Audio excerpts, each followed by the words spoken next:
সম্ভাবনা থাকবে না এবং পুড়ে যাওয়ারও কোনো সম্ভাবনা থাকবে না। এরপর আমি সেই কেকের মিশ্রণটা কিন্তু এখানে আমি অ্যাড করে দিব।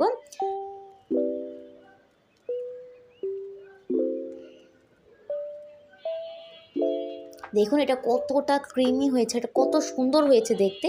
এবার আমি বাটিটাকে একটু হালকা করে একটু নেড়ে নিব যাতে এটা ভালো করে সেট হয়ে যায় বাটিটার সাথে।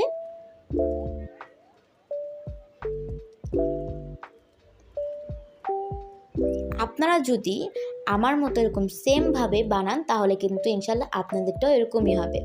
তো এই তো এরপর আমি একটি হাঁড়ি বসিয়ে নিলাম। এবার এটাকে একটু হালকা গরম করতে দিব।